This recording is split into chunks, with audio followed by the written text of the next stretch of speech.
کون امیر حمزہ؟ جنگ بدر ہو جناب امیر حمزہ آگے آگے، غزوہ احد ہو جناب امیر حمزہ آگے آگے۔ جس جنگ کے اندر، غزوہ احد کے اندر آپ کا وصال ہوتا ہے، 31 کفار کو اکیلے امیر حمزہ نے واصل فی النار کیا۔ 31، دونوں ہاتھوں کے اندر تلوار تھی جناب امیر حمزہ کی، دائیں ہاتھ کے اندر بھی تلوار ہے، بائیں ہاتھ کے اندر بھی تلوار ہے، ٹوپی کے اوپر شتر مرغ کا جو ہے وہ پر لگا رکھا تھا، جہاں جاتے لاشوں کے ڈھیر لگا دیتے، جہاں جاتے جو ہے وہ لاشوں کے ڈھیر لگا دیتے۔ لیکن قدرت کو یہی منظور تھا، اس جنگ کے اندر آپ کی شہادت بھی ہونی تھی۔ وحشی دیکھ رہا تھا، ہندا کا غلام، ہندا وہ تھی کہ جس کے گھر والے کو جناب امیر حمزہ رضی اللہ تعالی عنہ نے بدر کے میدان کے اندر مارا تھا۔ اس نے ویشی کو کہا تھا کہ تم نے یہ بدلہ لینا ہے۔ جب آپ واپس آ رہے تھے تو اس نے، ویشی نے بجھا ہوا، زہر سے بجھا ہوا ایک نیزہ مارا، جناب امیر حمزہ کے بطن مبارک پہ، پیٹ مبارک پہ لگا، آر پار ہو گیا۔ جو ہی آپ گرے شہید ہو گئے تو ہندا نے آپ کا جسم مبارک کا جو ہے وہ ایک ایک عضو کو کاٹا،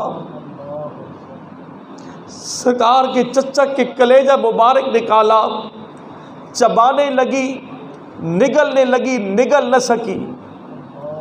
سرکار کے پاس اپنے چچا کا لاشا سامنے آیا، میرے آقا زاروں کے تار روئے، اتنا روئے۔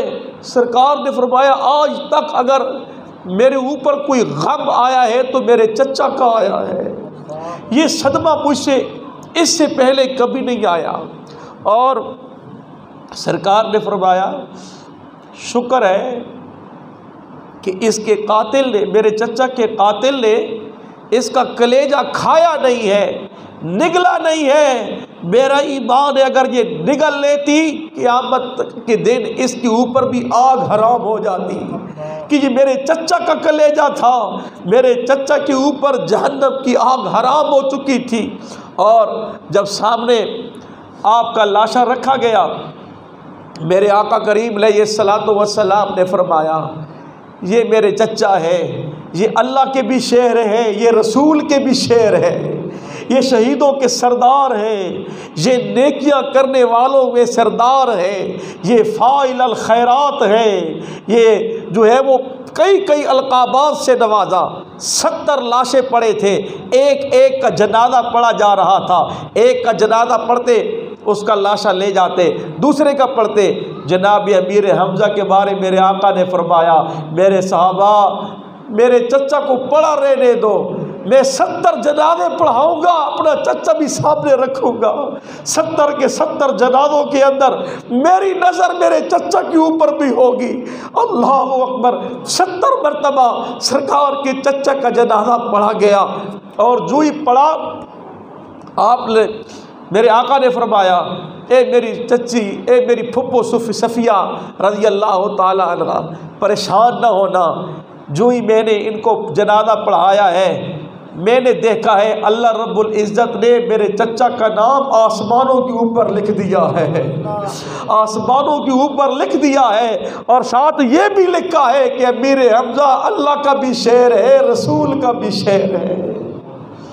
اللہ اکبر! غربت کتنی! سرکار دفن کرنے لگے، جب کفن کی بات آئی، ایک چادر تھی، دوسری چادر بھی میرے آقا کے پاس نہیں تھی۔ سرکار کے پاس صحابہ بولے یا رسول اللہ چادر ایک ہے، اگر پاؤں کی طرف کرتے ہیں سر ننگا ہوتا ہے، سر کی طرف کرتے ہیں پاؤں ننگا ہوتا ہے، کیا کریں؟ دونوں جہانوں کے سردار میرے آقا فرمایا ایسے کرو، ان کے سر کے اوپر چادر اوڑھ دو اور پاؤں کی طرف گھاس رکھ دو، ننگا نہ بھیجو میرے چچا کو قبر کے اندر۔ اللہ اکبر!